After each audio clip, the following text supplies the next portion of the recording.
feliz sábado, tudo bem? Como passou essa semana? Eu espero que você tenha passado bem pertinho de Jesus. Que Jesus possa ter protegido você, cuidado da sua família durante toda essa semana. Que alegria, não? É claro, ainda nós não estamos na igreja, mas é sábado de alegria, é sábado do sorriso. E por isso vira para sua esposa, vira para o seu amigo que está aí acompanhando com você este culto, vire para os seus filhos e deseja a eles um feliz sábado. Meu amigo, feliz sábado, muito obrigado por nos acompanhar. Eu gostaria de nessa manhã pedir licença para entrar aí na sua casa nesta manhã de sábado, para que juntos pudéssemos adorar ao nosso Deus. Talvez você esteja aí na sala, esteja reunido com a sua família, e que bom que você está aí. Nós gostaríamos de agradecer você, querido amigo, querido irmão, de perto ou de longe, que sempre aos sábados às 9 horas tem nos acompanhado. Que Deus possa continuar abençoando a sua vida. Vamos neste momento louvar e adorar ao nosso Deus. Eu gostaria de convidar você a cantarmos a música Eu Creio, que eu e você possamos crer unicamente na palavra, que nós possamos viver somente segundo as Escrituras. Vamos adorar?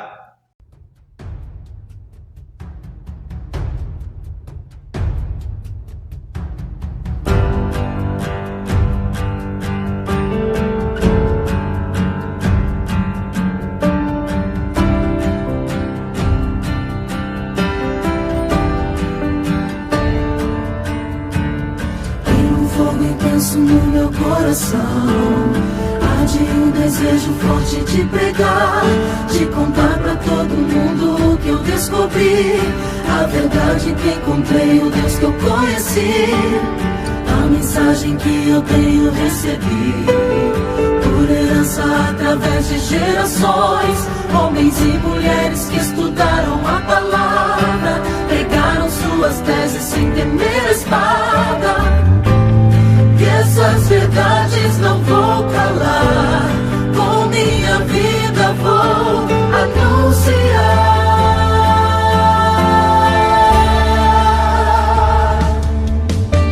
Eu creio só no que está escrito na palavra, eu creio que sou salvo somente pela graça, creio que é só por Cristo e seu sacrifício. Eu creio que é só pela fé que eu sou justificado, eu creio que só Deus merece ser glorificado, creio com minha mente e coração, com o mesmo amor daquela geração.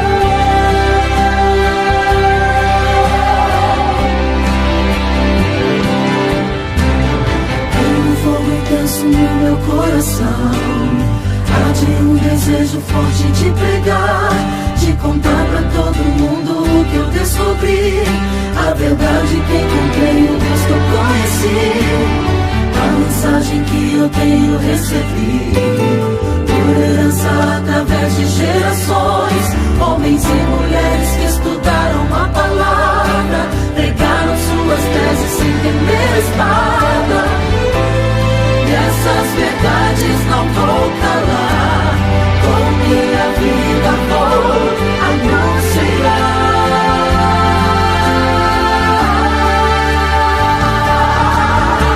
Eu creio só no que está escrito na palavra, eu creio que sou salvo somente pela graça, creio que é só por Cristo e seu sacrifício.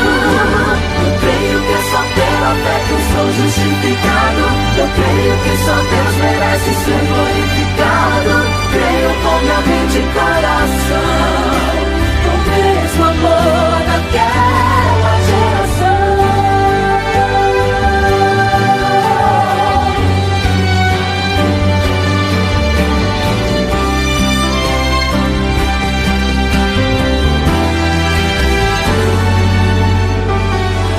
Só o que está escrito na palavra, eu creio que sou salvo somente pela graça, creio que é só por Cristo e seu sacrifício. Eu creio só no que está escrito na palavra, eu creio que sou salvo somente pela graça, creio que é só por Cristo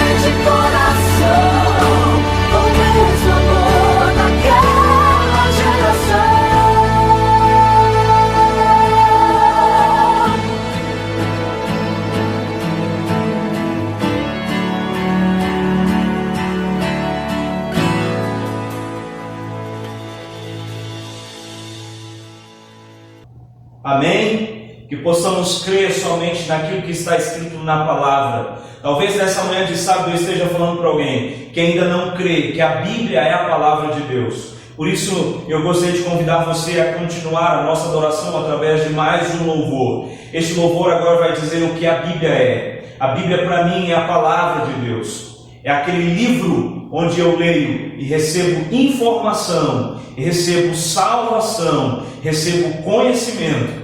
É onde eu obtenho mais sabedoria. E para você, o que a Bíblia tem sido para você? Que você, através desse louvor, possa expressar o que a Bíblia de fato é. Vamos adorar?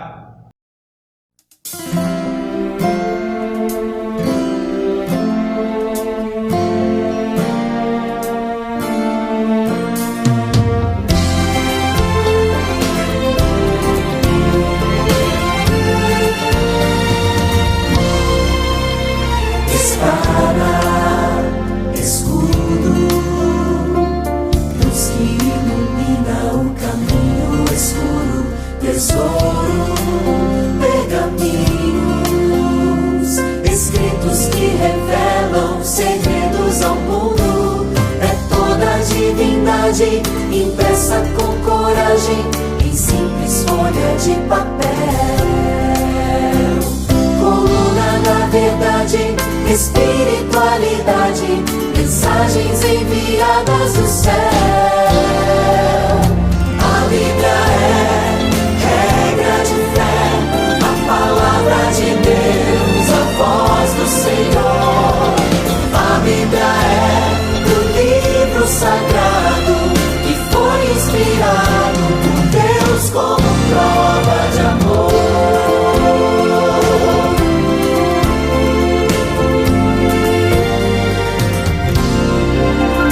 Tesouro, pergaminhos, escritos que revelam segredos ao mundo.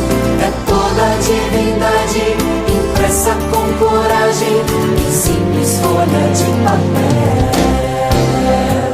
Coluna da verdade, espiritualidade, mensagens enviadas do céu. A Bíblia é regra de fé, a palavra de Deus, a voz do Senhor. A Bíblia é o livro sagrado que foi inspirado por Deus como prova de amor. A Bíblia é regra de fé, a palavra de Deus, a voz do Senhor. A Bíblia é o livro sagrado que foi inspirado por Deus como prova de amor.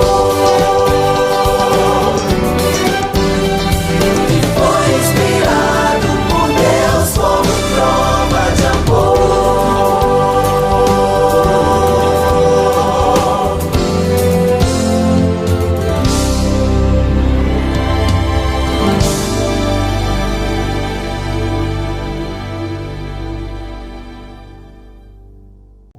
Amém! Como é gostoso termos certeza que quando nós estamos em dificuldade, quando nós precisamos de esperança, a Bíblia é o livro sagrado, escolhido por Deus para nos trazer fé, nos trazer esperança. Querido amigo, muito obrigado por nos acompanhar. Nós vamos agora dar início ao nosso estudo da lição da Escola Sabatina, este livro mais do que especial, que nós separamos um espaço todos os sábados para discutirmos, comentarmos e obtermos mais conhecimento a respeito da palavra de Deus. Por isso eu gostaria que você corresse lá, pegasse a sua Bíblia, pegasse a sua lição, se já não estiver aí com você, porque neste momento nós daremos início a lições da Bíblia. Neste sábado, mais uma vez, a lição será compartilhada com o nosso amigo Lúcio, a Sandra está de volta e também o nosso amigo Elias. Pega a sua lição. Nessa semana nós vamos estudar algo muito importante e por isso você não pode perder. Eu gostaria de pedir para que você possa deixar os seus comentários, o que você curtiu, o que você achou mais interessante na lição dessa semana. Participe conosco deste momento agora de adoração através da lição. Seja muito bem-vindo. Está começando o Lições da Bíblia.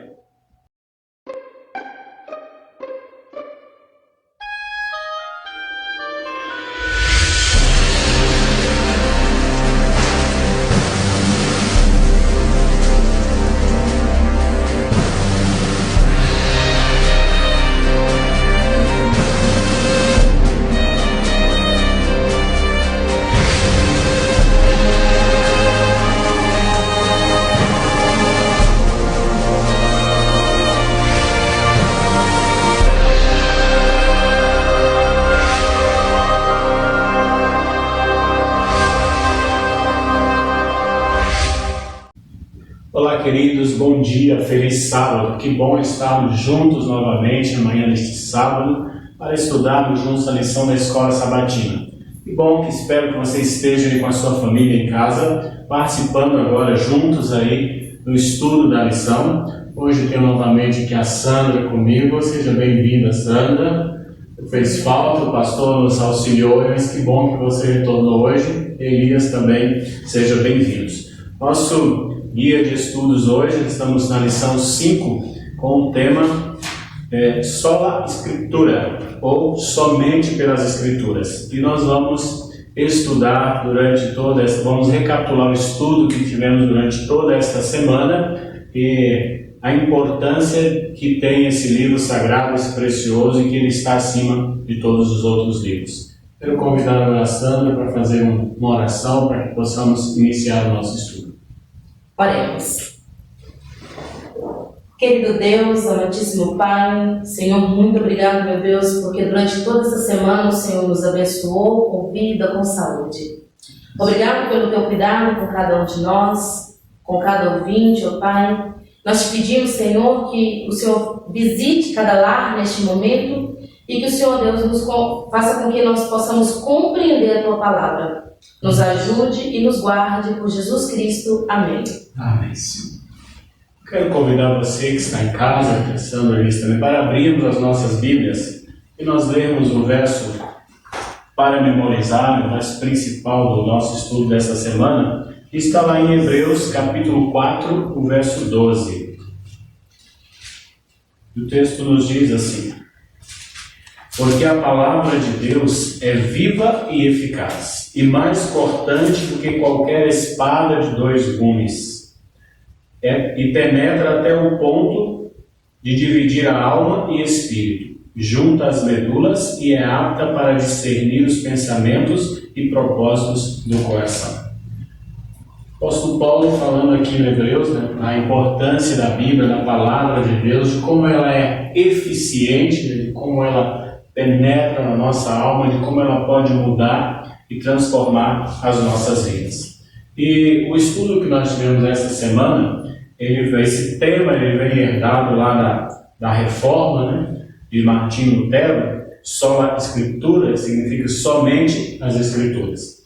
A nossa igreja, a Igreja Adventista, mesmo antes da Reforma Protestante, ela já tinha a Bíblia como seu livro guia, como seu livro de principal a ser seguido. Uma das declarações das crenças fundamentais da nossa igreja afirma: os adventistas do sétimo dia aceitam a Bíblia como seu único credo. E quando uma pessoa, um membro, decide fazer parte desta igreja, é perguntado a ele se ele aceita a Bíblia como única regra de fé e prática para o cristão. Nós já comentamos um pouco sobre isso nas outras lições, falando da Bíblia, que ela está acima dos outros livros. Mas esta semana o estudo todo dedicado nesse sentido, Elias. A Bíblia como um livro acima de todos os outros. Como é que você viu aí essa introdução, esse título da lição desta semana?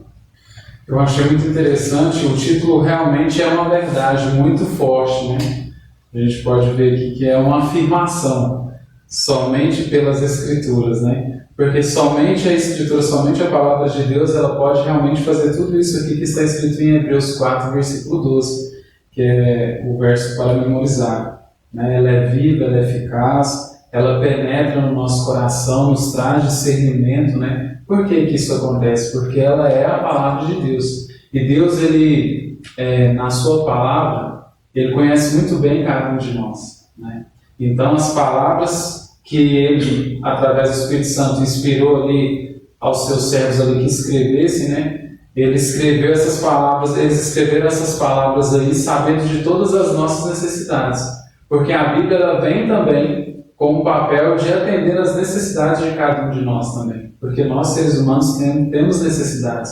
Então, somente as Escrituras de Deus, né, podem trazer vida a cada um de nós. Elas têm um efeito eficaz de transformar a vida de uma pessoa, de todas as pessoas que se entregam a ela, e ela penetra no fundo e traz discernimento, sabedoria para a pessoa, abre a mente da pessoa quando a pessoa começa a estudar a palavra de Deus. E somente as Escrituras, somente a Bíblia tem esse poder. Nenhum outro livro que você pode ler e procurar na biblioteca tem o poder que a Bíblia tem. Amém. Amém. A Bíblia é um livro precioso, né, conforme nós já dissemos. Nosso guia aqui na parte de domingo, o Celso traz para nós aí que as Escrituras como norma dominante. Temos ali um código de condutas, temos normas, temos regras na Bíblia. E aí, como fazer para que a Bíblia possa realmente prevalecer acima de qualquer outro livro? Dominar acima de tudo, né? Ele sabe, irmãos, ele sabe. As Escrituras, a Bíblia Sagrada, ela é uma regra de fé, e não só apenas de fé, mas ela precisa também ser de prática. Porque de nada vale nós apenas falarmos ou dizer que conhecemos. Nós precisamos praticar aquilo que nós conhecemos. Eu gosto muito de uma frase que diz o seguinte: Deus não importa com quanto nós sabemos, mas Ele se importa muito e dá valor àquilo que nós sabemos e praticamos. Então, é importante que nós pratiquemos tudo isso. E ter a palavra de Deus, as Sagradas Escrituras, como regra dominante, como uma norma dominante, é muito importante. Porque enquanto muitas das outras, vamos dizer, as outras denominações, elas têm a palavra de Deus como algo que é apenas algo que eles se dizem de fé, mas ao mesmo tempo eles usam muito a questão da tradição. É aquilo que o pastor falou, é aquilo que o bispo fala, e vão seguindo uma tradição. E eles não param, né? E na realidade, quando nós colocamos a palavra de Deus como uma norma dominante, nós acreditamos naquilo que realmente está escrito aqui no manual, de que a palavra de Deus ela é a única, e principalmente quando se trata de fé e doutrina, ela precisa ser a única que tem que estar em autoridade final. Ela tem que ser a autoridade final. É a única que tem que entrar em discussão, assim, questão de tudo isso, é a palavra de Deus. Ela é o final de tudo, ela é o fim. Né? Então, nós precisamos estudar sempre a palavra de Deus para que nós possamos ter esse discernimento. Ela dá esse discernimento, mas se eu apenas deixá-la da maneira como está aqui, ela não vai trazer nenhum discernimento, nenhuma sabedoria. Mas se eu abrir, se eu quiser entender o que está escrito ali, se eu buscar com humildade, com total dependência de que eu preciso aprender, eu tenho que aprender o que está dizendo ali, é claro que eu vou aprender daquilo ali. Eu preciso ir até a palavra de Deus com humildade, com um desejo sincero de poder entender e compreender aquilo que a palavra de Deus diz. Aí sim ela faz domínio sobre o meu ser, sobre a minha vida, sobre a minha casa, a minha família em geral. Ora, Elias, qual parte que seria dominante na Bíblia? Será que a gente pode separar? Não só o Novo Testamento é hoje o que vale, o que domina, alguma coisa ali do Antigo Testamento? Como é que a gente pode considerar essa predominância da Bíblia? Toda a Escritura, como lá em 2 Timóteo 3, versículo 16, fala que toda a Escritura é inspirada por Deus. Então toda a Escritura é importante, né? Agora nós estamos vivendo num momento que tem uma parte das Escrituras que é importante também. Qual que é esse momento que nós estamos vivendo agora? O momento de nos prepararmos cada dia mais para o tempo do fim, para a volta de Jesus. Então a Bíblia ela é toda importante. Desde o livro de Gênesis até o Apocalipse. Só que agora é um momento de a gente estudar mais sobre as profecias, sobre o tempo do fim, para que a gente possa se preparar mais. Por que a lição está aí nos incentivando, né, a estudar cada vez mais a Bíblia? Porque somente através do estudo deste livro, somente através deste livro que nós vamos estar preparados. Deus ele quer que seu povo esteja preparado para quando ele voltar. Então, através do estudo da Bíblia, nós estaremos preparados, né? Toda a Bíblia é importante, né? Mas a parte agora que nós precisamos nos preocupar é realmente de nos preparar, de sabermos o que realmente está acontecendo. Por quê? Porque nós estamos vivendo num momento aí que está acontecendo esse vírus aí, tudo. Aí nós temos vários vídeos, várias mensagens, uma pessoa fala uma coisa, outra pessoa fala outra, e agora eu tenho que ir para a Bíblia para ver o que Deus ele fala sobre isso para mim. Aí Deus, através do Espírito Santo, através da Bíblia, ele vai me guiar, vai me dar uma direção. Né? E eu vou conseguir ficar tranquilo e me preparar também para os outros eventos que ainda vão acontecer. A religião ela precisa ter o seu compromisso firmado na Bíblia, né? Tanto a religião, ela como o coletivo, né? A igreja, a instituição, e nós também como membros, né? Como igreja individual. Né? Eu devo estar, meus princípios baseados na Bíblia, a minha religião baseada no que a Bíblia diz, não no que os homens falam, não no que eu leio na internet, mas tem que estar centralizado na Bíblia, porque ela é o único guia que não falha, né? que não contém erros. E Sandra, a gente analisando aí no nosso guia na parte de segunda-feira, falando da unidade aí das Escrituras, até fiz uma provocação ali para Elias, se a gente podia pegar só o Novo Testamento como regra dominante, e a gente vê que isso é marcante na Bíblia. Essa unidade realmente não se pode desprezar uma parte e observar só outra, não é isso mesmo? De forma alguma. A partir do momento que foi pregada aquelas 95 teses, Martinho Lutero então já começa a defender a sola Escritura, né? Já acreditando, qual que era a maior intenção? A intenção maior era de proteger a autoridade das Escrituras e também a dependência da igreja e também da interpretação da palavra de Deus. Quando nós lemos e estudamos a palavra de Deus, quando nós passamos a compreender tudo o que está escrito, tudo o que foi dito, tudo o que foi falado, da maneira como nós estamos estudando desde o primeiro estudo, né, do 1, nós estamos já no 5, nós precisamos entender o seguinte, que a Bíblia, ela fala por si só, ela é sua própria intérprete. Mas a Bíblia, ela é uma unidade, ela é a Bíblia em si. Não existe a questão do novo, porque hoje o Novo Testamento veio, porque ali ele neutraliza ou ele tira toda a função do Antigo Testamento. Na realidade, o Novo Testamento, ele complementa aquilo que já foi escrito no Antigo. Nós temos várias citações, nós já falamos isso em outros estudos, né? Nós já dizemos isso bem claramente, de que a Bíblia ela se completa. Ela é um texto ali, um pouco lá, no mesmo assunto. E a gente consegue entender e compreender da maneira que deve ser compreendida. Agora, se a Bíblia não tivesse essa unidade, e aí eu leio a Bíblia e eu entendo algo, o irmão Lúcio entende algo, o irmão Elias entende algo diferente, nossos irmãos entendem, cada um entende da maneira como quer, é claro que não haveria uma unidade.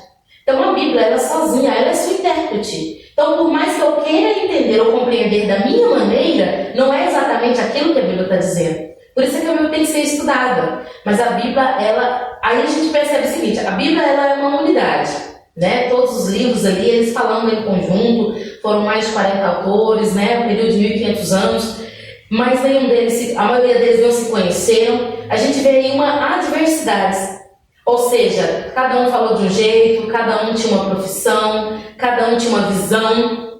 É claro que cada um tinha o seu modo de ver as coisas, porém o Espírito Santo do Senhor uniu todos eles em seu propósito. Mas quem é o autor principal? Vamos dizer que Moisés é o coautor, cada um deles tem ali um pedacinho daquilo que foi dito, daquilo que foi escrito, mas o autor principal da palavra, da Bíblia Sagrada é o próprio Deus. Então, por isso há essa unidade, porque Deus ele não muda, ele é o mesmo lá no início, ele é o mesmo agora e ele será eternamente. Então, por isso é que tem essa unidade, porque é o nosso Deus, ele é o autor principal. Essa unidade traz para nós também, Elias, assim, a gente trazendo para a parte prática, né, do nosso estudo, que a gente não deve estudar ali um verso isolado, né, para tirar uma conclusão. Né? Você pode fazer aí a sua estratégia de ler o Bíblia, de ler o livro, de ler o Antigo, de ler o Novo Testamento, mas há sempre a necessidade de se comparar textos, não é isso? Sim, a gente precisa realmente fazer isso aí. Se todas as pessoas estudassem, né, a Bíblia seria, nós estaremos todos unidos. Na verdade, nós estaremos fazendo aquilo, já teríamos feito aquilo que Jesus fala. Então, abaixo na Bíblia, eu não me lembro aqui agora, mas Jesus ele pega e fala bem assim que ele é o bom pastor, que ele conhece as suas ovelhas, né? E um dia ele vai chamar, mais ou menos assim, que um dia ele vai chamar as suas ovelhas, né, pelo nome, elas ouvirão a sua voz, e aí haverá um só rebanho e um só pastor. Então, se todas as pessoas elas estudassem, né, a Bíblia, sem pegar somente alguns versos, nós estaremos unidos. Assim como a Bíblia ela é unida, né, ela é uma unidade ali de mensagens enviadas por Deus através de seres humanos, nós também estaremos unidos também. A Bíblia ela traz unidade, a unidade dela ela pode ser a mesma unidade nossa também, como irmãos, como pessoas. Só que infelizmente, pelo fato de não se estudarem a Bíblia da forma que se deve estudar, em vez de existir uma unidade, existe uma diversidade, existe, tipo assim, um irmão pensa de uma forma, pensa de outra, e isso aí já vira um conflito, né, e fica muito difícil, em vez de trazer união, traz a desunião, a separação. E isso aí não é o propósito de Deus. O plano de Deus para cada um de nós não é isso. O plano de Deus é que nós sejamos unidos. E uma outra coisa também interessante que eu achei, Lúcio, que a lição também fala, que sem a unidade da Bíblia, a igreja não teria meios para distinguir a verdade do erro e repudiar a heresia. Né? Então, se a Bíblia não tivesse aquela unidade, tivesse aquela coerência, não tinha como você saber discernir o que é certo e o que é errado, o que é falso e o que é verdadeiro. Então, Deus, né, em sua infinita sabedoria, né, ao usar o Espírito Santo ali, para usar aquelas pessoas ali, foi direcionando tudo certinho da forma correta para que tudo fosse feito de forma ordenada, né, união de pensamentos e propostas, né, tudo de acordo com a vontade dele, para a honra e glória dele. É interessante que se, igual Elias mesmo disse, né, se a Bíblia não tivesse essa unidade, é claro também que ela não teria o poder que hoje ela tem, que é o poder de convencimento e o poder de libertação. É o fato principal de nós, da Bíblia, o principal dela é isso, é convencer o ser humano, a cada um de nós, do nosso erro, do nosso pecado, e nos trazer o quê? Para Jesus, que é o nosso libertador, nosso salvador. A gente já até comentou aqui numa lição anterior, que os apóstolos confirmam essa unidade, o próprio Jesus, quando citou passagens do Antigo Testamento, estava assim confirmando a unidade da Bíblia, que um completa o outro, e na verdade essa divisão entre Novo e Antigo Testamento também para que facilitasse a nossa compreensão. Um não deve ser desprezado e o outro seguido. Agora, o nosso guia aqui na parte de terça-feira, e aí eu vou provocar vocês aqui agora, né? A clareza das Escrituras. Sandra, a Bíblia realmente é clara? Claríssima.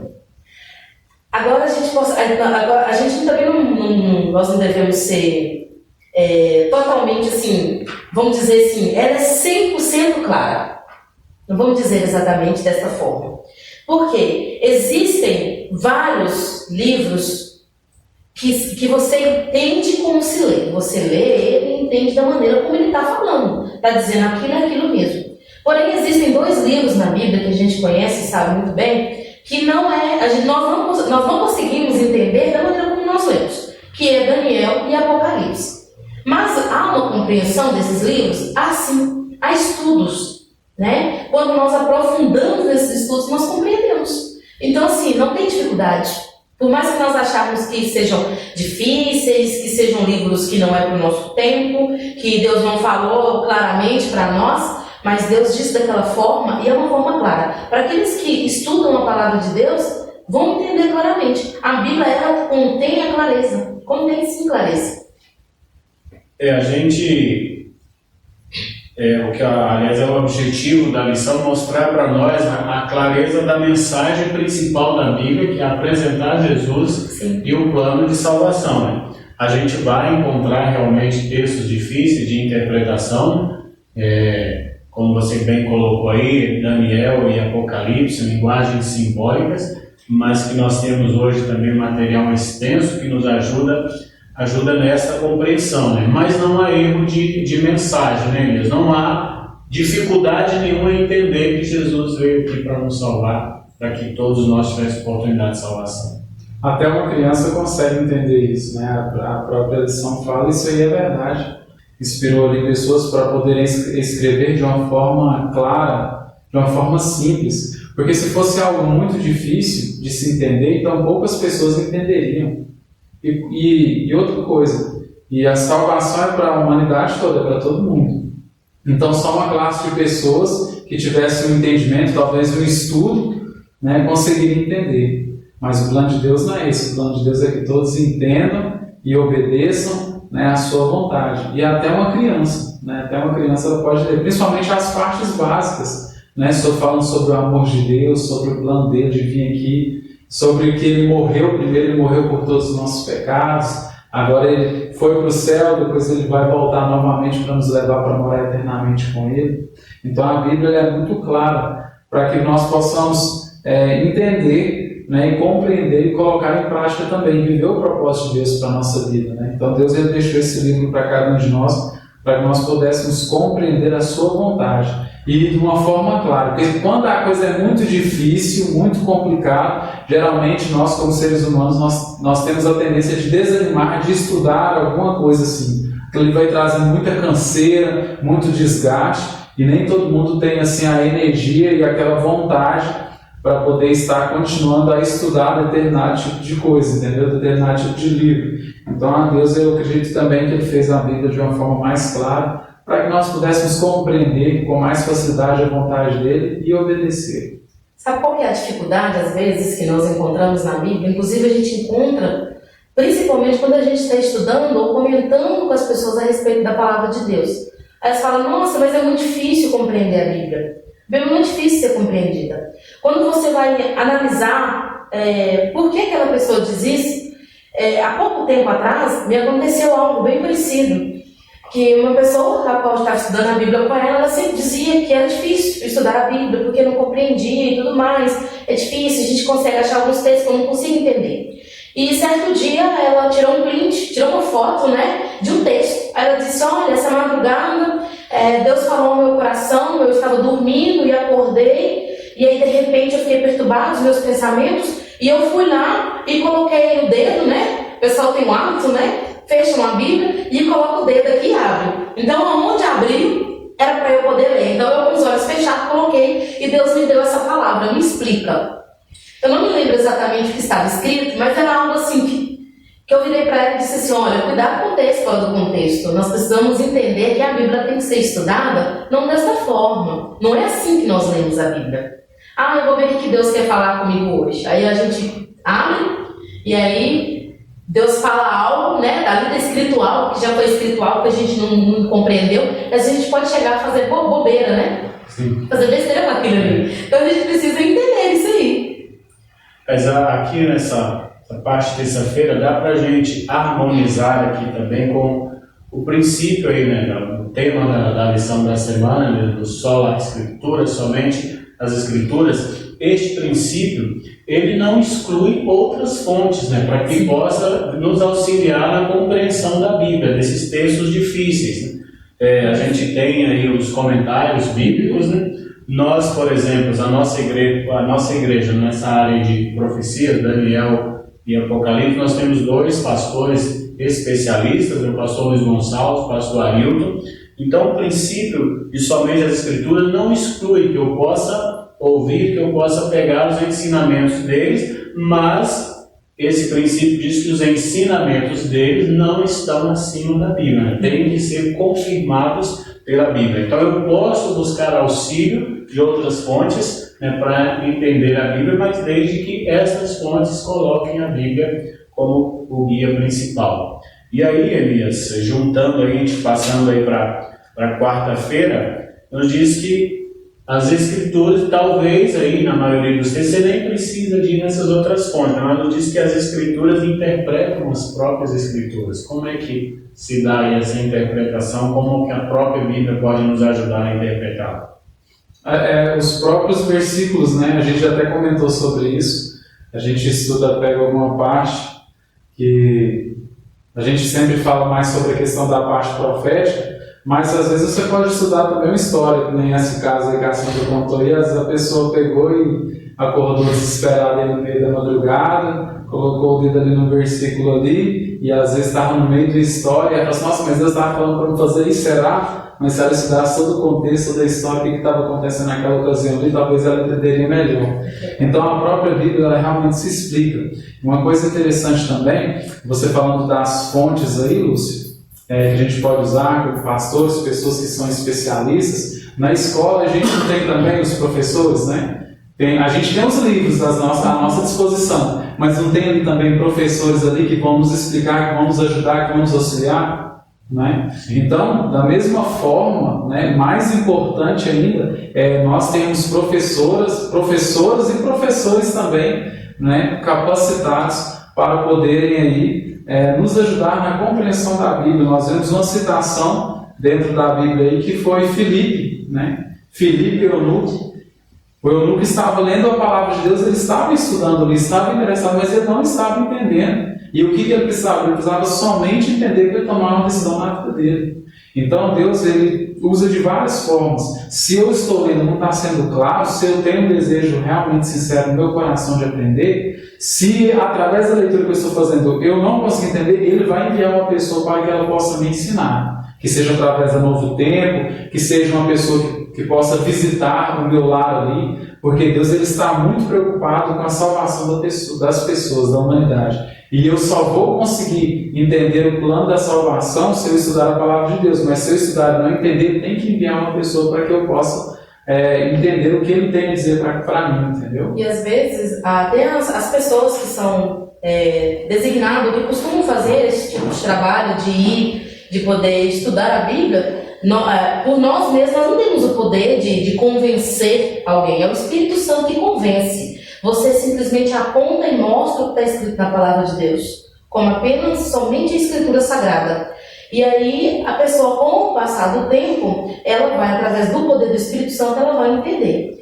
Porque o que acontece? Muitas das vezes você vai pregar para alguém, ou você vai falar para alguém sobre a Escritura Sagrada, e a pessoa já tem algo pré-concebido em relação àquilo ali. Então ela já tem um preconceito, né? Vamos dizer um preconceito a respeito daquilo que você vai falar. E aí ela não vai, você vai falar, vai entrar no ouvido, né, no dito popular, e sair no outro. Ela não vai compreender. Mas aí, com o passar dos dias, ela vai ter um discernimento, o Espírito Santo vai estar trabalhando, e aquelas palavras que você disse, aquilo que estava escrito na Bíblia, a leitura que você fez com elas, vai fazer sentido. Mas não nós mesmos, mas o poder do Espírito Santo. É por isso que todas as vezes em que nós formos a palavra de Deus, nós temos que ir com o espírito de oração, nós temos que ir com humildade, e nós precisamos ir não com nada concebido da minha parte. Eu vou porque eu quero que ela explique a minha própria opinião.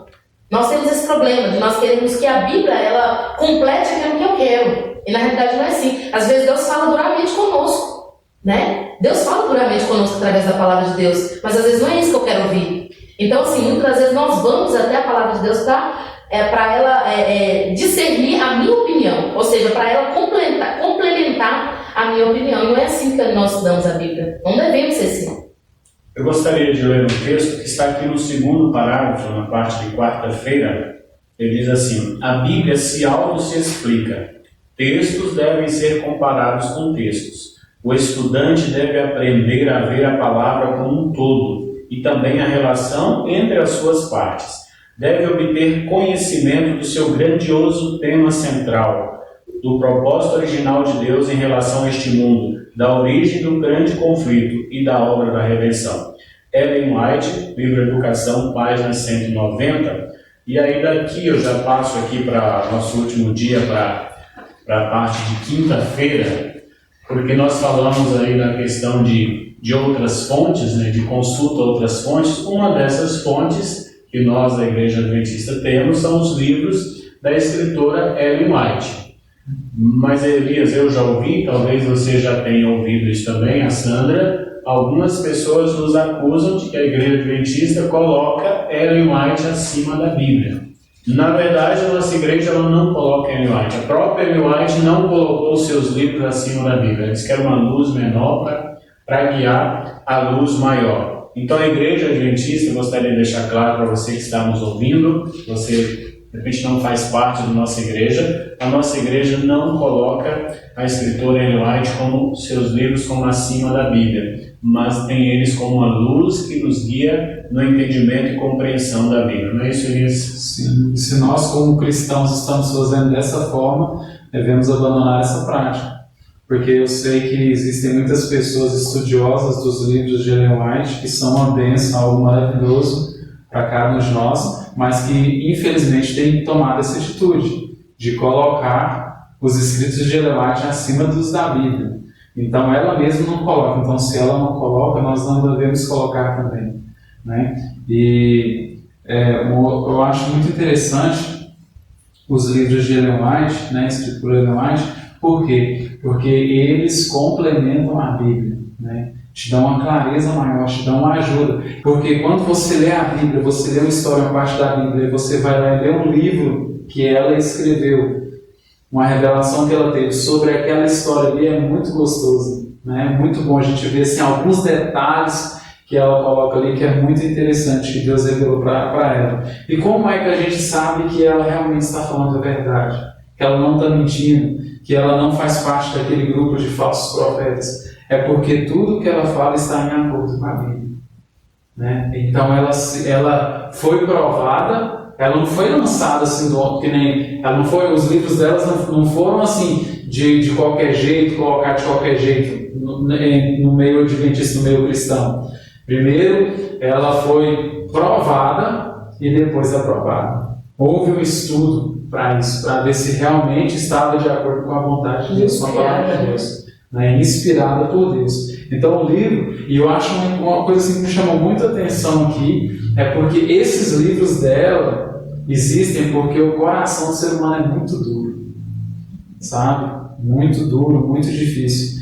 Porque ela mesma fala, tem uma citação dela aqui no livro Testemunhos, né, volume 2, na página 605, que ela fala assim que não seria necessário as revelações que ela teve se o povo de Deus tivesse tomado somente a Bíblia, estudado mesmo de fato somente a Bíblia como a palavra de Deus.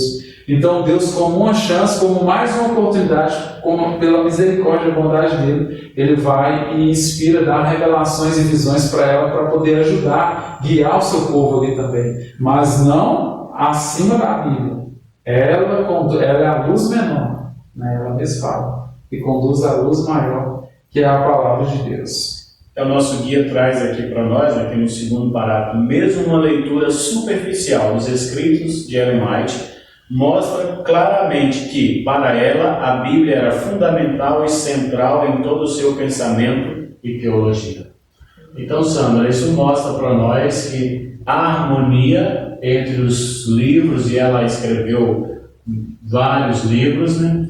Mais de 60 livros, sobre diversos temas da Bíblia. Isso mostra para nós que os seus escritos, seus livros estão em harmonia com a Bíblia e nós podemos utilizá-los, lê-los como fonte auxiliar para que possamos compreender a mensagem da Bíblia para nós. Sim, interessante a palavra, né? Fonte auxiliar. É auxilia, né? Nós estamos como auxiliar aqui. A lição é um auxiliar, mas ela nos aponta para onde? Para a Bíblia Sagrada, para a palavra de Deus. Eu fico imaginando, no tempo que nós estamos vivendo, de quarentena em casa, se a irmã Ellen White vivesse no nosso tempo hoje, ela fazendo algumas lives, nos explicando, né? Nós ouvimos tantas, né? Foram passadas tantas e ainda tem passado, de vários pastores nossos, falando sobre determinados assuntos, mas todos eles em total harmonia, em total unidade, apontando unicamente a Bíblia Sagrada como norma dominante, né, da nossa fé cristã, como fé e prática. E a irmã Ellen White, ela nunca, jamais, ela pretendeu que seus ensinos, né, seus escritos tomassem o lugar da Bíblia. Muito pelo contrário, né? Como vocês mesmos já disseram, é a luz que guia a luz maior. Então, sempre com essa condição.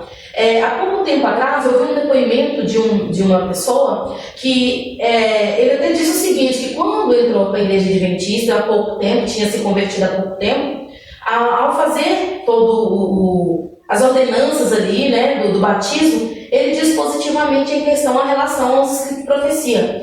Mas, no entanto, tinha muitas dúvidas em relação aos escritos de Ellen White. E aí o pessoal perguntou para ele o seguinte: por que você tinha tanta dúvida? A resposta que ele deu foi o seguinte: porque na realidade eu nunca tinha ouvido, eu nunca tinha lido algo a respeito. Mas e hoje? Você acredita, você crê que a irmã Ellen White, ela é uma profetisa do Senhor? Todos os livros dela faz parte do testemunho, espírito de profecia? Ele diz que sim. Mas o que levou você a crer hoje dessa forma? Porque eu passei a ler. Eu passei a ler, eu passei a estudar e compreender que na realidade ela era apenas um auxiliar, né, que nos conduzia à palavra de Deus. E desta forma ele passava até também dizendo para as pessoas: leia, antes de vocês fazerem qualquer crítica, leia. Infelizmente, irmão Lúcio, na nossa igreja tem pessoas que talvez não desacreditem no escrito de profecia, mas não leem, não estudam no escrito de profecia. E o conselho que eu dou hoje, nesta manhã, é que leia. Todos nós temos materiais em casa. Leia, busque aprender, compreender melhor aquilo que nós temos. Nós temos tantos materiais em casa e às vezes nós estamos deixando eles empoeirados nas gavetas, no armário, né? Tire de lá, leia. E aí, com certeza, quando nós lemos escrito de profecia, não sei com vocês, mas comigo acontece isso. A gente sente um desejo tão grande de poder estudar mais, de poder ler mais, de poder compreender mais a palavra de Deus. Isso é importante, é interessante. Então faça isso, né? Façamos isso, né? Acho interessante e bacana essa dica sua aí de leitura, porque graças a Deus hoje com a tecnologia, com a internet, a gente tem acesso a toda a obra da Ellen White. A nossa igreja, através da Casa Publicadora, tem disponibilizado esses livros a preço muito barato. E em áudio? Em áudio, às vezes o livro a preço de R$1, R$2, mas você tem tudo isso gratuitamente na internet. Basta uma simples pesquisa lá, livros de Ellen White, vai te levar para site que tem toda a coletânea que você pode ler. E eu gostaria de sugerir, nesse momento aí de isolamento, de pandemia, você pode ler 2 livros para elas que são fundamentais aí para compreender os momentos que estamos vivendo. O livro Eventos Finais e também o livro Grande Conflito. Nosso tempo acabou. Quero mais uma vez agradecer vocês aí pela participação na lição da Escola Sabatina e deixar aí para que vocês possam fazer agora as considerações finais do nosso estudo. Vou falar igual o pessoal, né? A gente estava ouvindo a lição com o pessoal em casa e aí o pessoal falou assim: ah, já acabou! Que pena! Que pena, né? Eu disse: não, sábado que vem tem mais. Na realidade, o bom da lição é isso, né? Que no sábado que vem tem mais. Ellen White, no livro Mensagens Escolhidas, no volume 3, página 33, ela diz assim, ó: quando vocês fizerem da Bíblia seu alimento, sua comida, sua bebida, quando fizerem de seus princípios os elementos de seu caráter, conhecerão melhor como receber conselho de Deus. Enalteço a preciosa palavra diante de vocês neste dia. Não repitam o que eu declarei, afirmando: a irmã Ellen White disse isso, a irmã Ellen White disse aquilo. Descubra o que o Senhor Deus de Israel diz e faça então o que ele ordena. Então, não somente pela Escritura ou as Escrituras, mas é o assim diz o Senhor. O que está dito, o que você está falando, é o que o Senhor diz, então tudo bem, está correto. É o assim diz o Senhor. Não é o que a irmã Ellen White diz, ou o que a igreja adventista diz, o que o pastor diz, ou o que a Sandra, o Elias, o irmão Lúcio diz. Não é assim. É assim diz o Senhor. É somente a palavra de Deus. Amém. A palavra de Deus é completa, né? E nós precisamos estudar a cada dia mais. E hoje nós falamos também sobre uma fonte que nós podemos estudar também. E a gente pode ver também que todas as lições, se você prestar atenção, todas as lições, né, elas têm citações de Ellen White, né? Por quê? Porque essas citações elas enriquecem mais. A Bíblia ela já é rica em informações. E com essas citações desses livros, né, inspirados por Deus também, servem de enriquecimento e clareza para cada um de nós. Então, meu conselho, que serve para mim também, é o conselho de Deus para todos nós também, é que nós sejamos estudiosos, tanto da palavra de Deus, quanto dos recursos que Ele deixou para cada um de nós. Temos aí os livros de Ellen White, temos pessoas aí com dons e talentos, pastores, estudiosos, pessoas que vivem para isso, a vida deles é isso, né? Eles vivem para pregar, eles vivem para estudar e ensinar outras pessoas. Então vamos usar tudo aquilo que Deus deixou à nossa disposição para que a gente a cada dia possa se encher da palavra de Deus a ponto de transbordar e transmitir para as outras pessoas. Que Deus nos abençoe e nos ajude a fazer da Bíblia o nosso alimento e bebida, assim como a lição, né, de sexta-feira falou, como a Sandra acabou de fazer essa citação aqui de Leonte. Deus nos abençoe e um bom sábado a todos. Amém. A Bíblia traz uma mensagem muito clara para mim e para você. A mensagem de que Deus é amor e de que Ele deseja nos salvar. E o objetivo dele é que eu e você possa estudar esse livro sagrado, esse livro precioso, e através da leitura nós assim nos encontrarmos com Ele e enxergarmos esta salvação que Ele quer estender a nós, que Ele deseja tanto que eu e você possa aceitar o sacrifício que Cristo fez lá na cruz do Calvário. Foi por mim e foi por você. Esse é o tema central da Bíblia. Essa mensagem é a mais clara possível que podemos encontrar na Bíblia, de que Jesus veio e morreu para que eu e você tivesse a oportunidade de salvar, de vencer a morte. Jesus já fez isso, agora depende de mim e de você.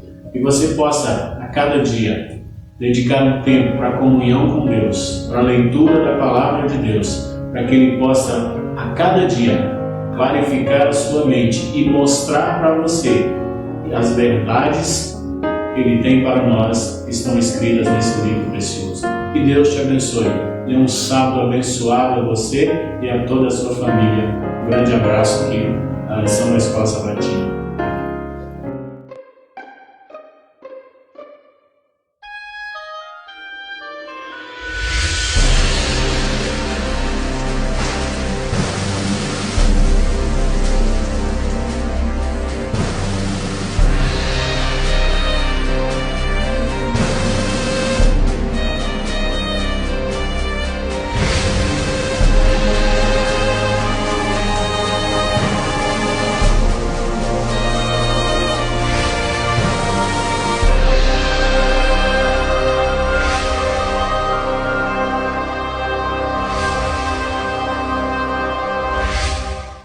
Obrigado, Lúcio, obrigado, Sandra, obrigado, Elias, por mais um sábado ter compartilhado conosco aquilo que vocês acharam de mais interessante e especial na lição. Obrigado você, querido amigo, por ter nos acompanhado, ter deixado o seu comentário. Que Deus possa continuar abençoando você. Eu gostaria que você olhasse para mim aqui agora. Eu gostaria de que você fizesse um compromisso comigo.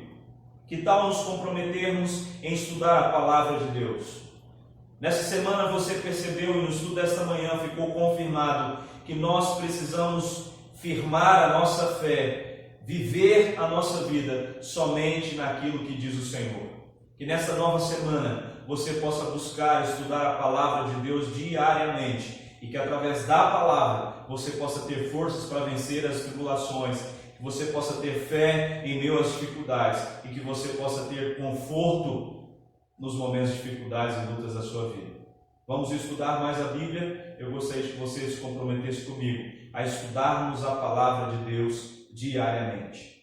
Neste momento eu gostaria de convidar você a fechar seus olhos para agradecermos a Deus por mais um estudo que tivemos nesta manhã. Vamos orar? Querido Pai que estás nos céus, muito obrigado, Senhor, por mais um sábado, por mais uma oportunidade que tivemos de estudar a Tua Palavra através da lição da Escola Sabatina e que possamos viver somente assim, diz o Senhor. A nossa vida possa ser de acordo com a Tua Palavra.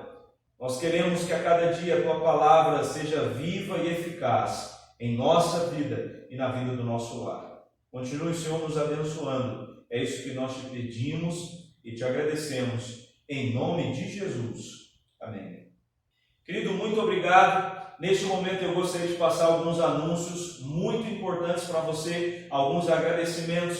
Eu gostaria de agradecer a galera jovem, o pessoal que no sábado passado se envolveram no mutirão do bem, na corrente do bem, e nós tivemos várias cestas básicas montadas, várias nós já distribuímos. Então, se você ainda está passando por dificuldades, entre em contato conosco, porque nós estaremos aqui à disposição para te ajudar, para auxiliar no que for preciso, conforme as nossas forças. Muito obrigado, então, galera, jovem, tudo por Ele, que realmente vocês possam a cada dia viver tudo por Ele. O meu muito obrigado também você, querido amigo, querido irmão, que esteve conosco na vigília hoje, de madrugada, né? Começamos às 4 da manhã neste sábado, e muito obrigado porque você se conectou conosco nessa vigília. Foi a primeira vigília da Missão Mineiro Oeste, preparação para a chuva serôdia, e foi muito bom. Aqueles que participaram perceberam como foi bom. Eu queria deixar outro recadinho para você, querido amigo, porque os templos ainda estão fechados, mas nós estaremos já para abrir, amém?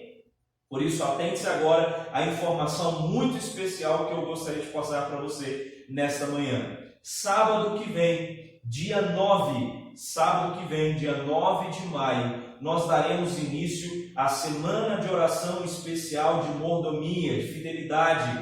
E o tema dessa semana de oração será Primeiro Deus em Minha Casa.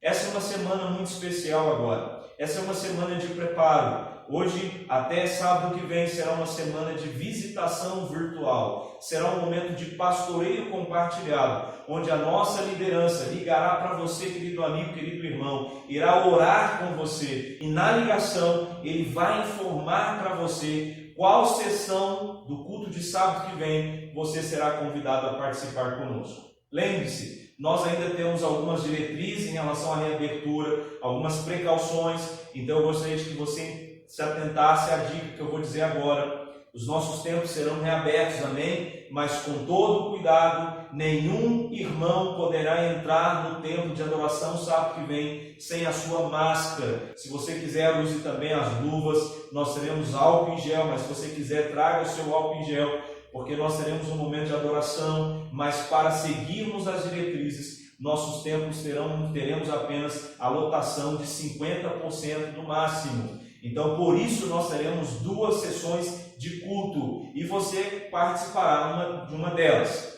Então, participe conosco, já vá aí se ajeitando para voltarmos a adorar ao nosso Deus na igreja. Que a minha vida, que a sua vida, que a nossa família tenha sempre a certeza de que primeiro Deus é em nosso lar. E Deus também precisa ser o primeiro na nossa igreja. Por isso nós reservamos esse sábado especial para reabrirmos as nossas atividades no templo, para que você possa adorar conosco, adorando a Deus com as primícias dos nossos recursos, de nossa vida e de nossa família. Amigo, os templos ainda estão fechados, estão para abrir, mas eu gostaria que você entendesse que a obra continua. E por isso, neste momento, você vai ver mais um vídeo emocionante do Provai e Vede.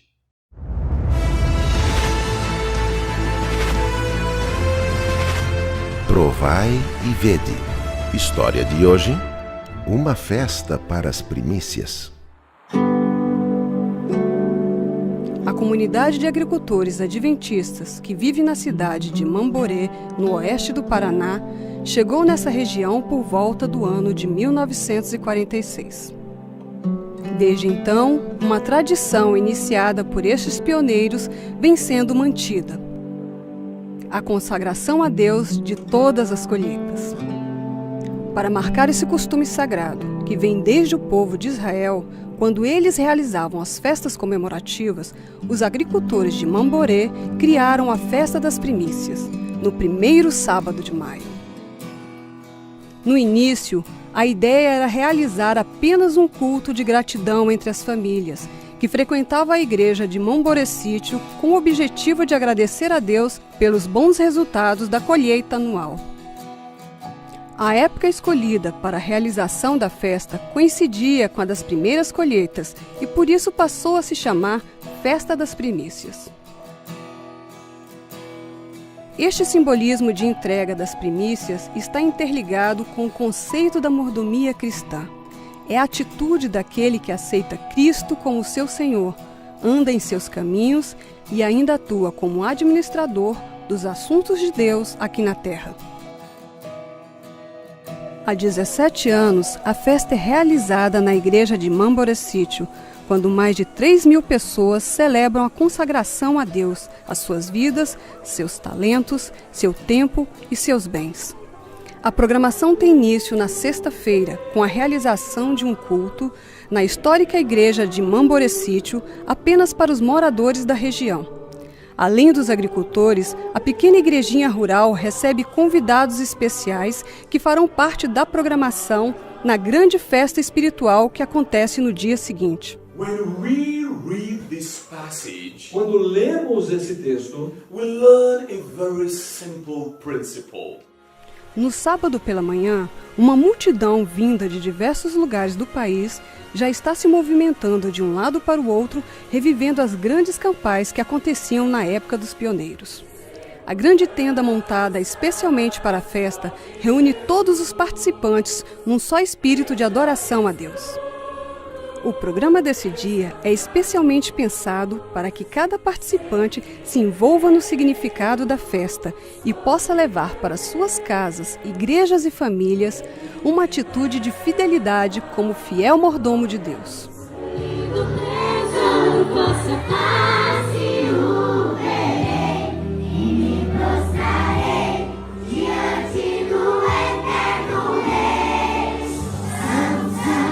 O ponto alto da festa acontece quando, de forma simbólica, as famílias se reúnem para levar até o altar do Senhor os primeiros frutos da terra.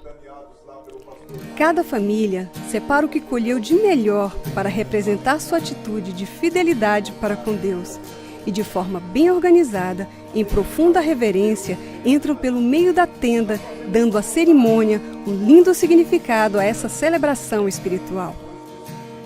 Nem todos os que assistem esse filme neste momento são agricultores, mas todos são chamados a trazer as primícias das bênçãos recebidas através dos dízimos e ofertas. Essa é a maneira de reconhecermos que aquilo que recebemos não é fruto do acaso, e sim da soberana providência de Deus. E agora, eu os convido para esse momento especial de adoração através dos dízimos e das ofertas. Que Deus os abençoe.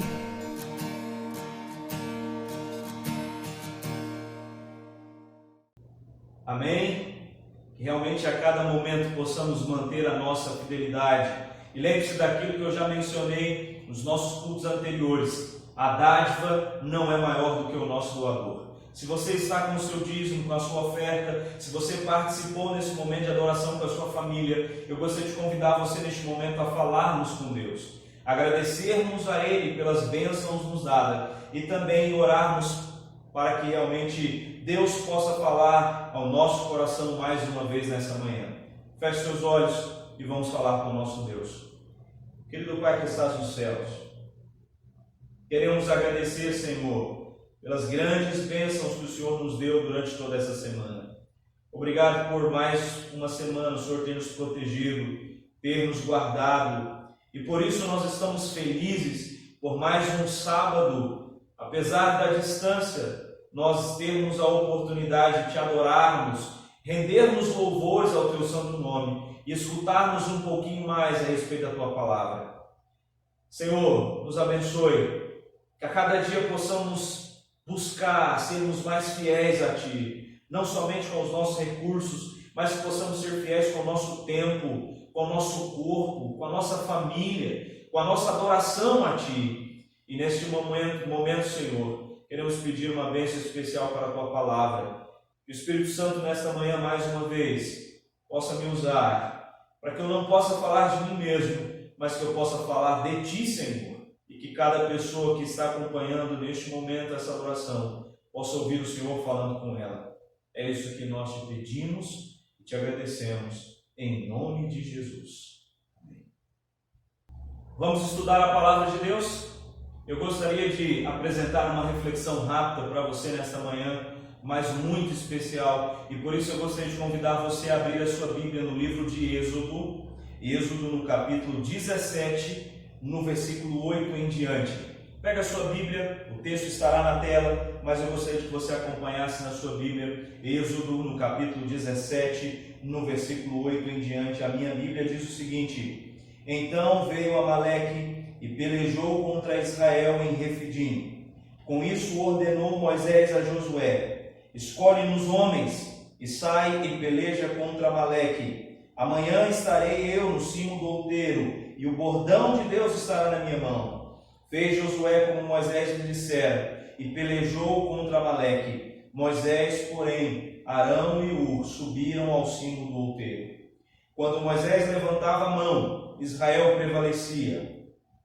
Quando, porém, ele abaixava a mão, prevalecia Amaleque.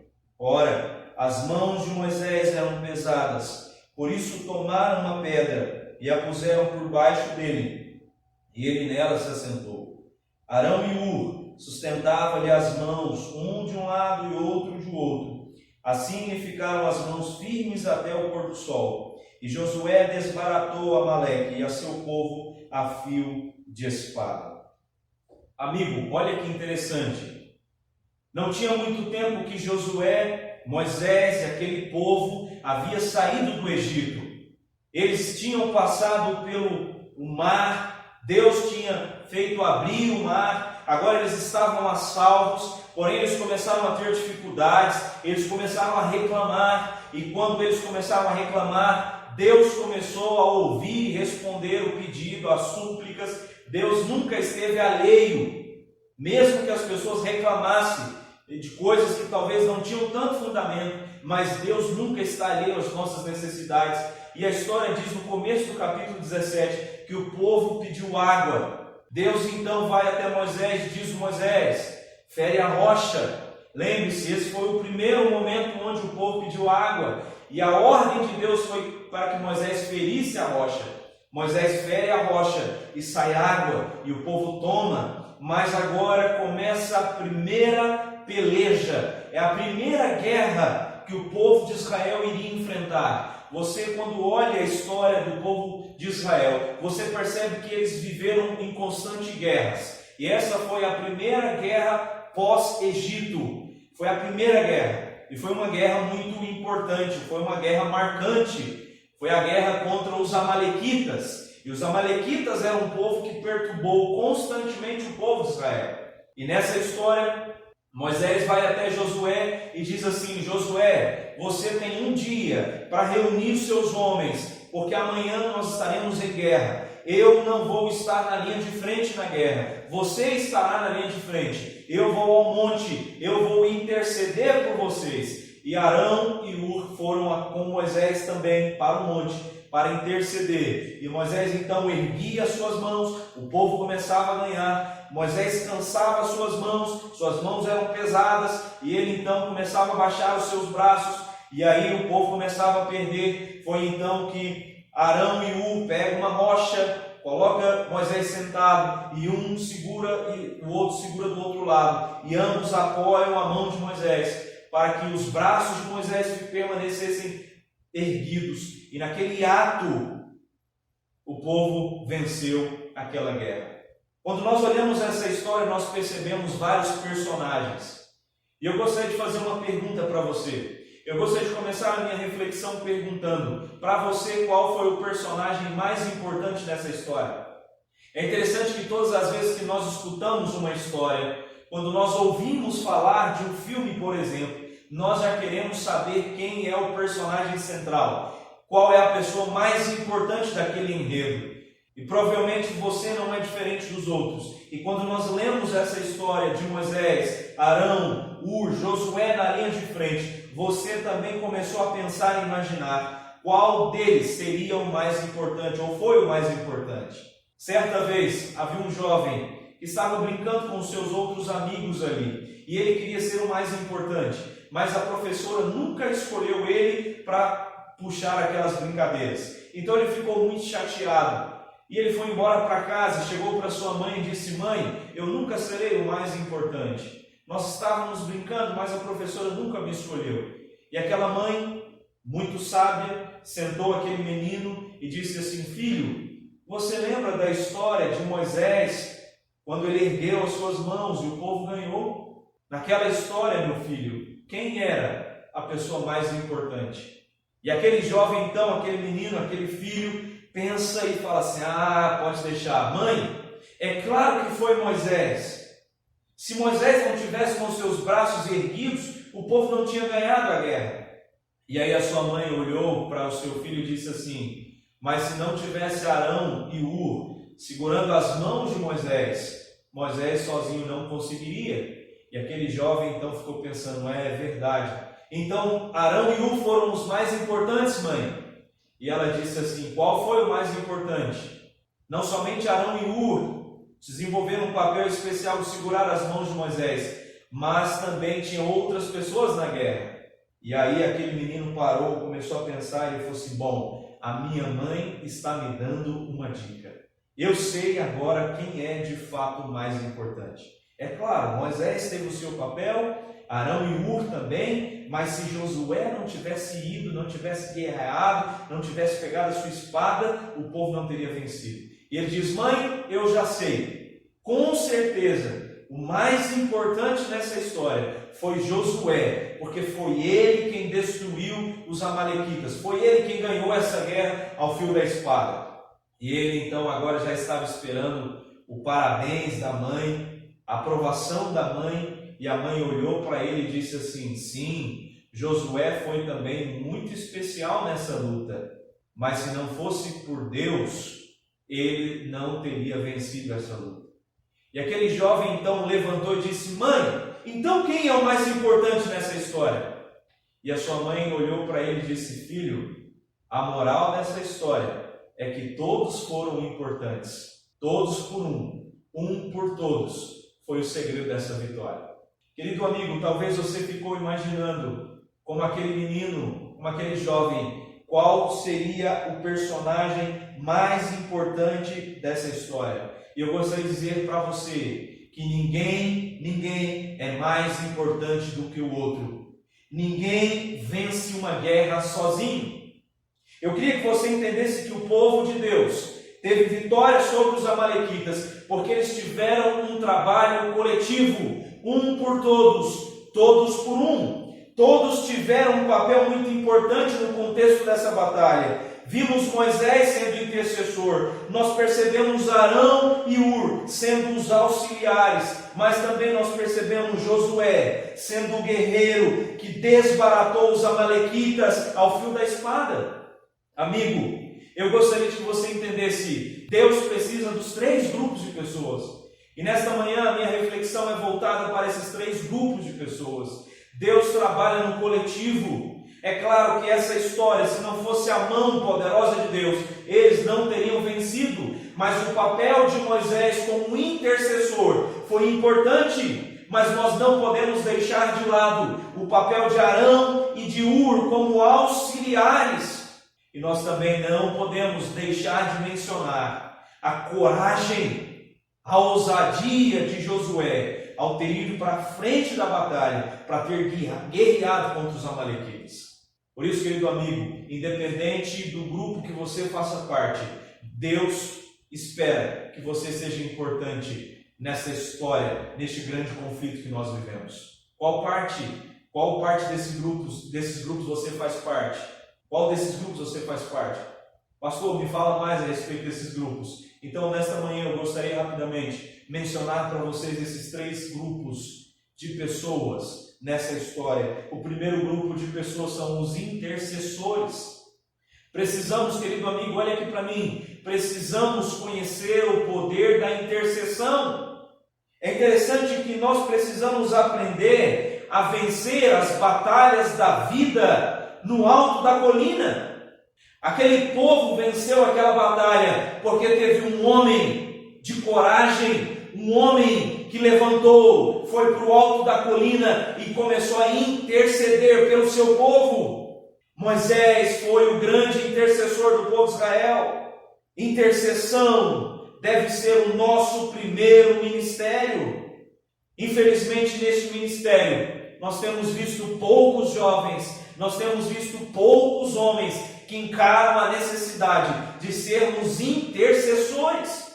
Josué foi importante, mas o primeiro grupo que eu gostaria de mencionar para você, repito, Moisés, o grande intercessor. Talvez Deus deixava o povo perder a guerra quando os braços de Moisés se abaixavam, para que eles pudessem entender o poder da intercessão.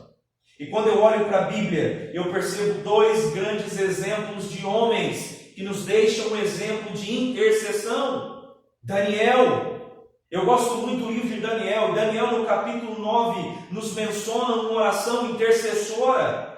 É interessante que alguns homens, alguns personagens da Bíblia, a Bíblia não relata que eles tiveram pecado. Eles pecaram, todos nós somos pecadores, mas é interessante que a Bíblia não relata. José foi um deles, e Daniel também. Quando nós olhamos na Bíblia, percebemos que Daniel foi irrepreensível, teve um espírito excelente, mas uma das coisas que mais me chama a atenção na história de Daniel era que um homem que era sempre ou estava sempre preocupado com as necessidades do outro, era um homem que estava atento à palavra, e a palavra de Deus o levava a interceder pelos outros, pedir a Deus favor pelos outros.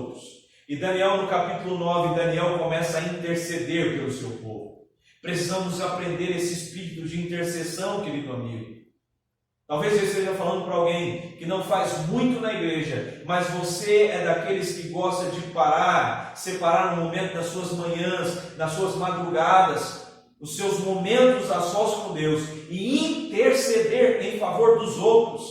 E para você, querido amigo, eu gostaria de agradecer, porque talvez você não percebe ou não tem percebido a importância da intercessão que você tem realizado, mas eu gostaria de dizer para você, não pare. A Bíblia precisa de pessoas que intercedem em favor dos outros. Talvez eu esteja falando para alguém que esteja passando por lutas, por provações, por dificuldades. Talvez você tenha familiares que estão passando por momentos difíceis, mas nem sequer você parou para orar por eles. Deus precisa de homens que intercedem, intercessores. E o segundo exemplo que eu gostaria de dar, além de Daniel, que intercedeu em favor do povo, eu gostaria de falar de Jesus. Porque a Bíblia diz que Jesus é o nosso intercessor. Amigo, nos momentos mais difíceis, nos momentos de dor, nos momentos de lutas, Jesus é o nosso intercessor no santuário celestial. Amém? Amém! Nessa manhã eu gostaria de falar também do segundo grupo. O segundo grupo são os auxiliares. Os auxiliares.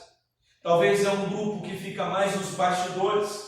Eu conheço várias pessoas. Eu conheci um ancião, e ele chegava para mim e dizia assim: pastor, não me chame lá na frente. Pastor, eu não gosto muito de pregar e estar lá na frente, mas se o senhor me der para fazer, eu faço. Pode deixar aqui nos bastidores, é por minha conta. Olha o papel dele. Algumas vezes nós não percebemos os bastidores, mas os bastidores também são importantes. Os auxiliares. Deus queria mostrar também que Arão e Ur eram importantes nessa guerra. Para que eles pudessem vencer, foram necessários 2 auxiliares, 2 homens, que talvez um papel não tão de pompa, mas ficaram ali, segurando os braços, auxiliando o trabalho, o serviço de intercessão de Moisés. É interessante que logo após essa história, nós percebemos no capítulo 18 do livro de Êxodo, o ocorrido onde Jetro vai até Moisés. Jetro era sogro de Moisés. E aí a gente sempre fica brincando, né, que sogro não vale muita coisa, mas meu sogro vale. Tá bom? Meu sogro vale. E o sogro de Moisés também, Jetro. E Jetro então vai até Moisés e deu o melhor conselho da vida de Moisés. Olha qual foi o conselho. Foi o melhor conselho que Moisés recebeu em toda a sua vida. Ele chega e diz assim: Moisés, você precisa repartir a sua liderança com os outros.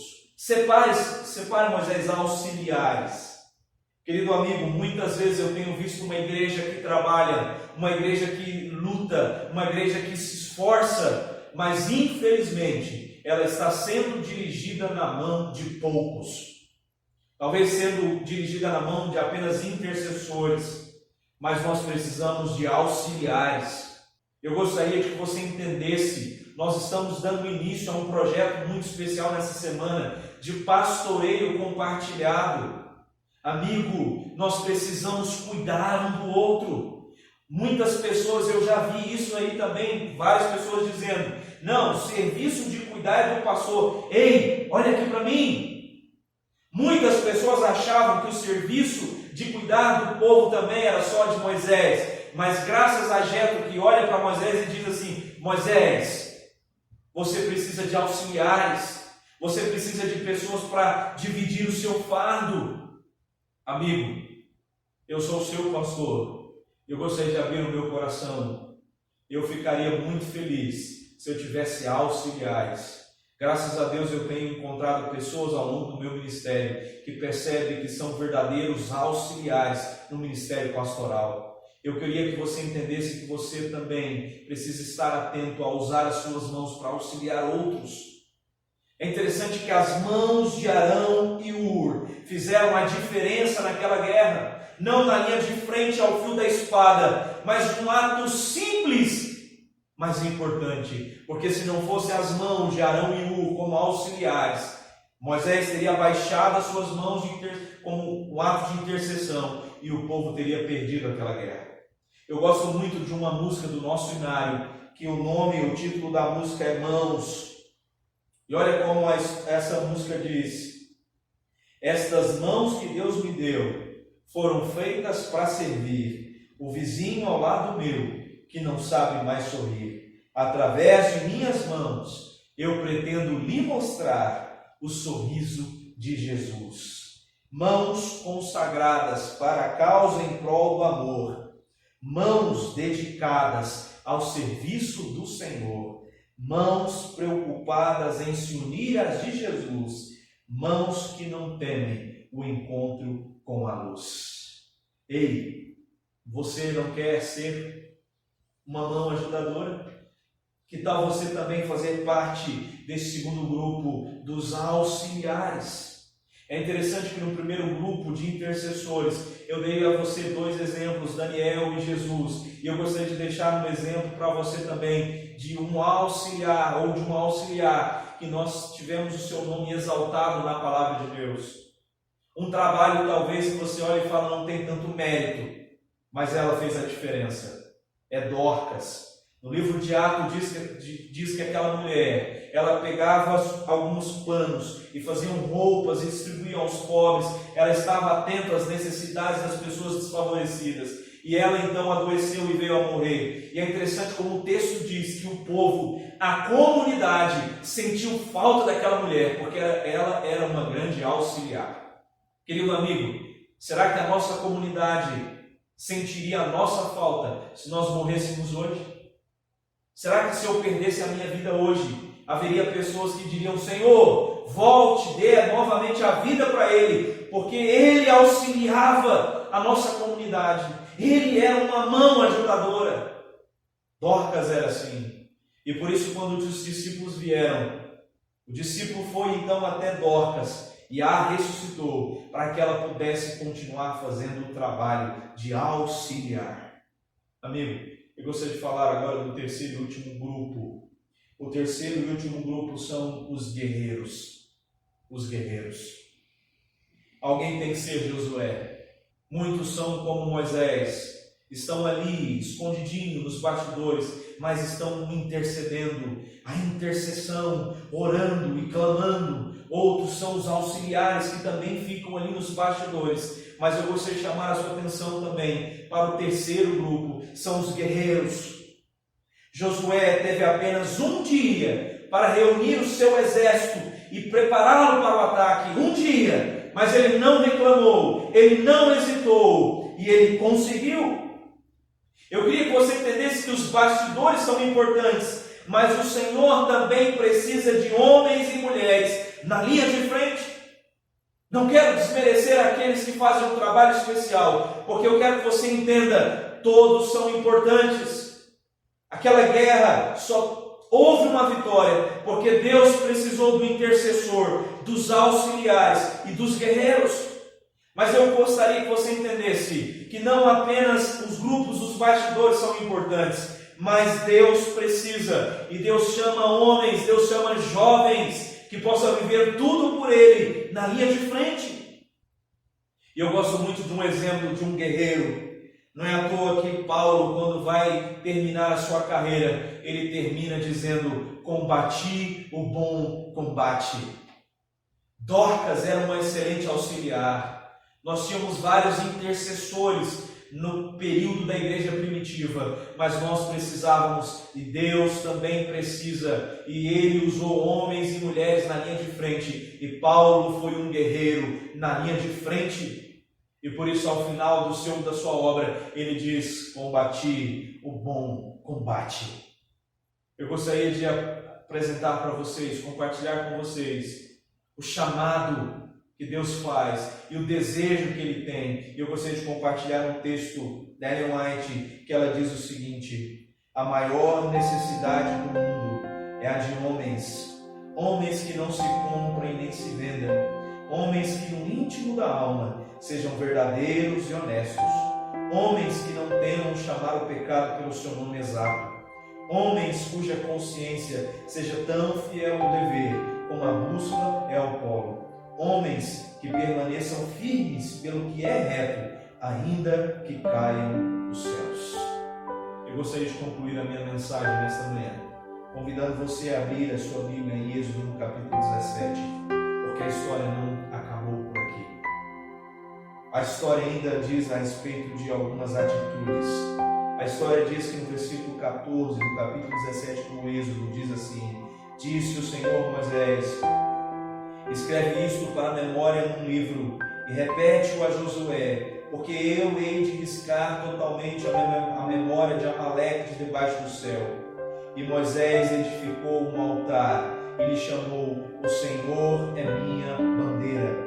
E disse: porquanto o Senhor jurou, haverá guerra do Senhor contra Amaleque, de geração em geração.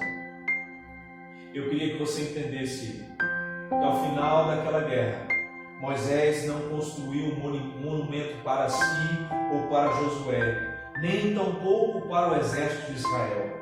Antes, Moisés teve o cuidado de dar toda a glória a Deus pela vitória, e ao construir o altar e chamar de o Senhor é minha bandeira, ele coloca o foco que a pessoa mais importante é Deus. Querido amigo, Deus precisa ser o foco da minha vida e da sua vida. Se você entende o chamado que Deus está fazendo para você ser um intercessor, ou um auxiliar, ou um guerreiro, que você possa entender que nesse grande conflito, nessa guerra que nós estamos vivendo, Deus precisa de cada um desses grupos, um por todos, todos por um, mas que nós possamos entender que essa guerra é Deus quem vai nos dar vitória. O ponto mais importante é que Deus já nos deu a vitória. O convite que Ele nos faz é participarmos de uma guerra onde já há um vencedor. Deus está chamando você, querido amigo, para ser um intercessor, para clamar pelos seus familiares, para clamar em favor dos seus irmãos da igreja, para clamar em favor dessa cidade. Deus está chamando auxiliares, homens que entendem que o trabalho de um intercessor, de um líder é pesado, e por isso ele está disposto a ajudar, a aliviar os fardos. Talvez eu esteja falando para alguém que entendeu que você aceita o chamado de fazer parte da linha de frente. Deus precisa de homens e mulheres como Paulo, de combater o bom combate, de estar na linha de frente, estudando a Bíblia, fazendo a diferença na vida de pessoas, mesmo que isso leve à morte. Querido amigo, Deus tem um chamado para você. Que grupo desse você quer fazer parte? Deus está fazendo um apelo para você nesta manhã. Nós precisamos entender que para esse grande conflito, todos nós precisamos estar envolvidos, um por todos, todos por um. E por isso, o que você fizer vai ser importante e especial nessa luta. É claro que Deus é quem vai nos dar a vitória, mas o seu papel é importante, a sua participação é importante, e por isso você não pode cruzar os braços diante dessas dificuldades. No Egito é provável, aquela guerra dos Amalequitas, que aquele povo tivesse visto um exército com várias divisões. É interessante que quando nós vamos ver uma luta, nós percebemos ali várias divisões, várias bandeiras, várias representações. Cada uma delas talvez identifica um Deus, mas Moisés ergueu um estandarte para honrar o único Deus verdadeiro. Amigo, que Deus possa abençoar você.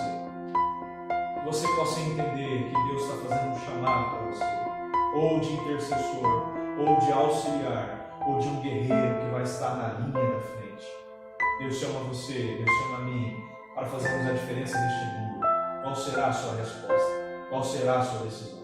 Eu gostaria de, neste momento, se você aceita, se você entende o apelo que Deus está fazendo para você, eu gostaria de mais uma vez você levantar-se, onde você estiver, um ato simbólico de um compromisso, dizendo: Senhor, eu quero ser um intercessor. Senhor, eu quero ser um auxiliar. Eu quero ajudar, aliviar os fardos de alguém. Senhor, eu quero ser um guerreiro. Eu quero ser como Josué. Eu quero ser como Paulo. Combater o bom combate e guardar a minha fé.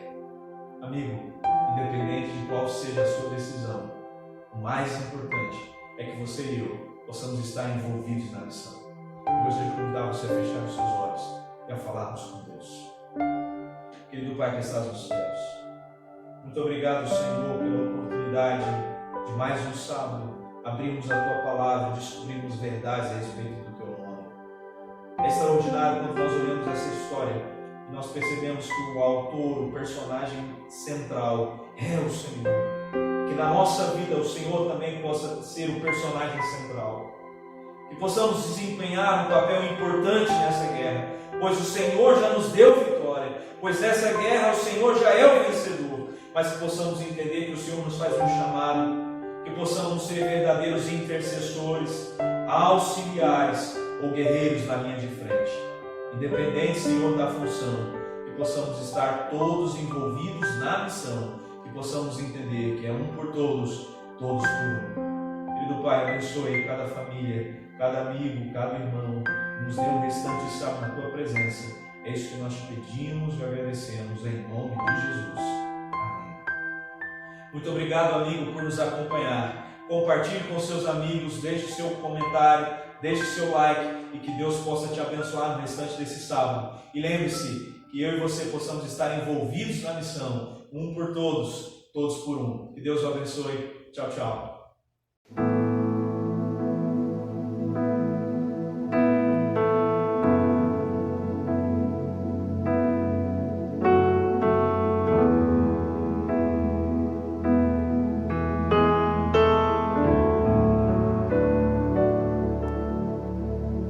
Se a vida fosse fácil como a gente quer, se o futuro a gente pudesse prever, eu estaria agora tomando um café, sentado com os amigos em frente à TV. Eu olharia as aves como eu nunca olhei, daria um abraço apertado em meus avós, diria eu te amo a quem nunca pensei. Talvez é que o universo espera de nós. Eu quero ser curada e ajudar a curar também.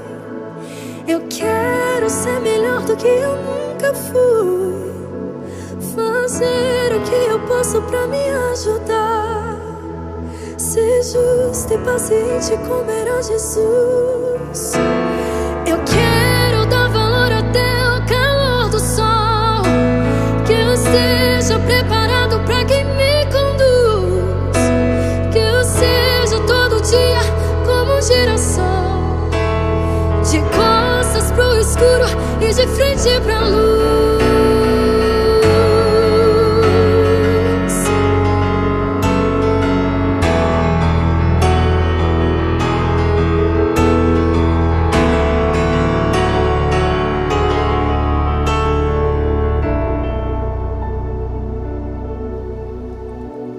Eu olharia as aves como eu nunca olhei, daria um abraço apertado em meus avós, queria eu te amo a quem nunca pensei.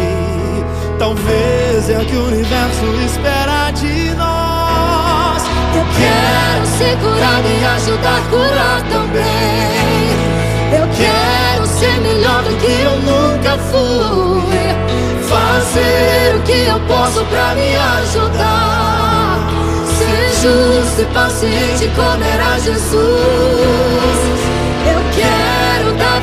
até o calor do sol. Que eu esteja preparado para quem me conduz. Que eu seja todo dia como um girassol, de costas pro escuro e de frente pra luz.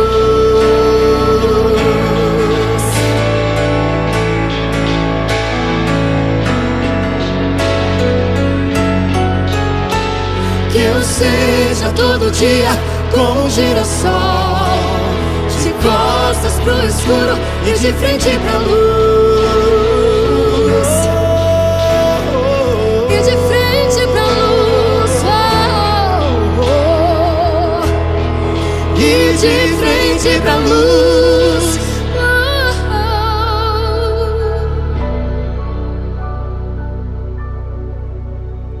Se a vida fosse fácil como a gente quer,